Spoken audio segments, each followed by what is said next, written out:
a few minutes to talk? Good morning, Amel. Of course, take a seat. What's on your mind? Thanks. I wanted to choose my current work status.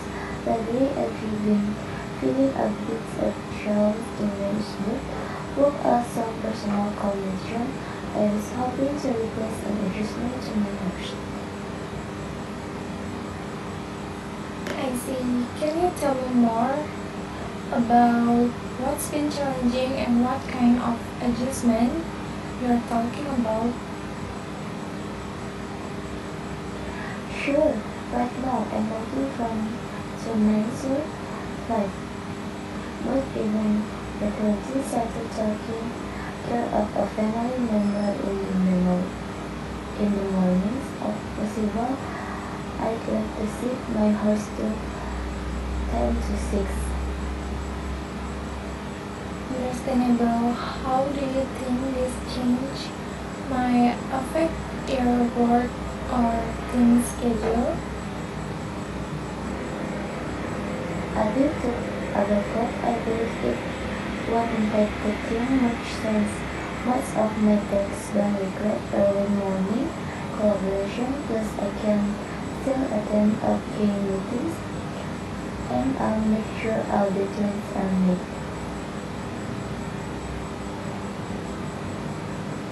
That's good to hear. Have you considered whether this might create delays for any projects? I've been reviewed my current workload and I don't foresee my issue. If anything important comes up in the mornings, I can make arrangements to address it remotely if needed.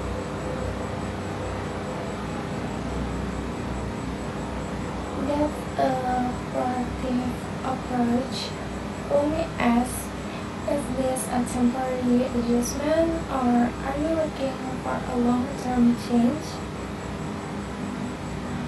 I'd like to start with a 3 month trial to see how it goes after that. We can resist and dishes if it needs to be a permanent stance.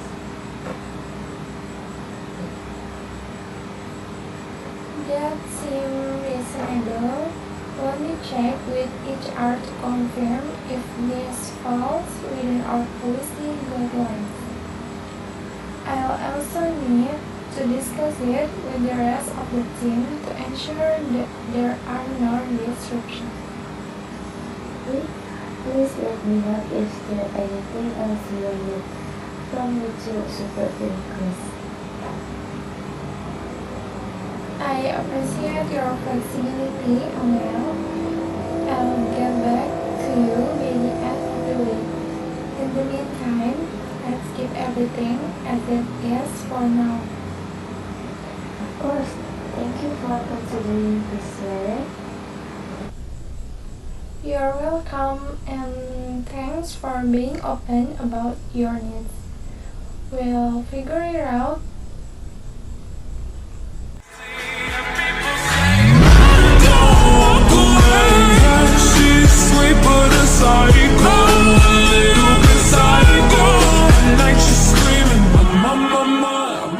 Hello everyone, thank you for being here today. My name is Raital Fida and this season we'll dive into an interesting topic in English grammar, gerunds.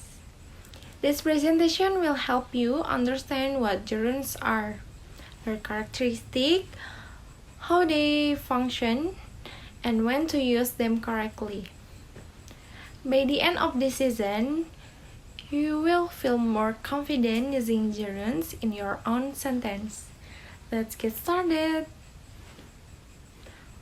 What is gerunds? First, let's talk about what a gerund actually is. A gerund is a verb that ends with the suffix ing. But unlike regular verbs, it functions as a noun. This means that gerunds can take on roles like the subject of a sentence, the object, or even the complement. For example, in the sentence swimming is fun, the word swimming looks like a verb, but it's acting as the subject of the sentence. That's the key feature of gerund. It turns an action into a thing that can be discussed or referred to. Characteristic of gerunds. Now that we know what gerunds are, let's look at their characteristics. First, a gerunds always end with ing. For example, running, dancing, or cooking. Second, even though it originates from a verb, it serves a different purpose in a sentence. It acts like a noun rather than an action word. Lastly, you can often replace a gerund with a regular noun, and the sentence will still make sense. For example, instead of saying I enjoy swimming, you could say I enjoy the water. This flexibility is what makes gerunds full versatile in English.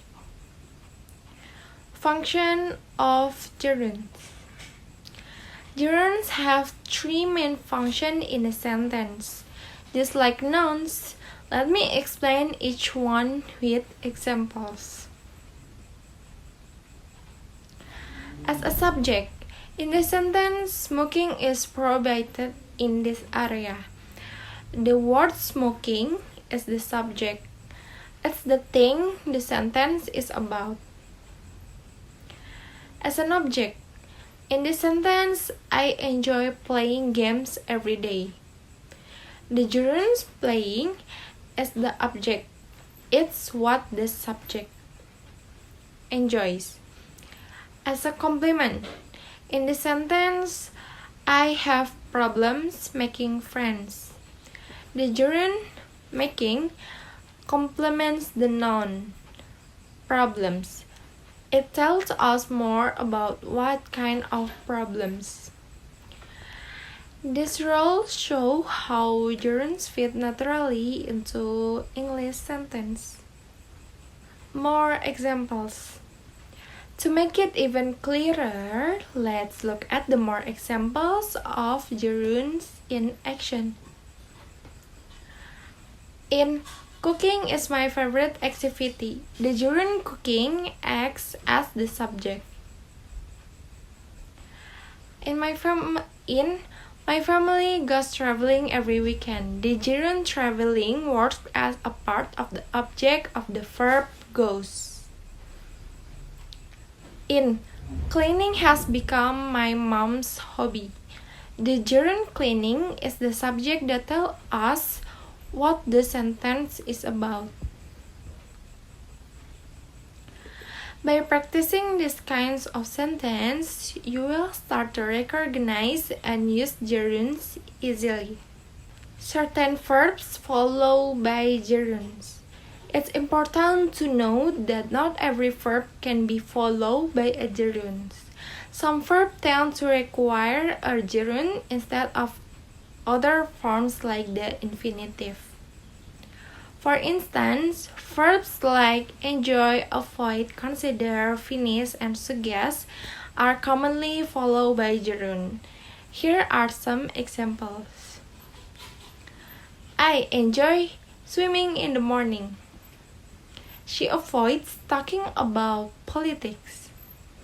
She suggests going for a walk.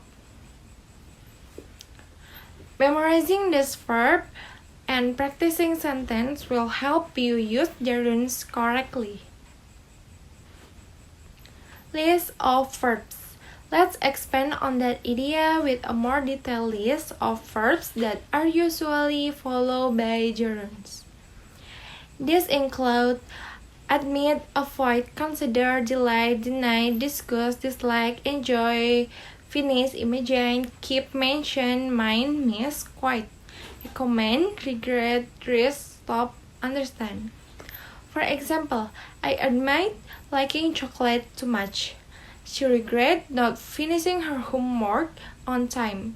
Remembering this pattern will make your grammar more natural.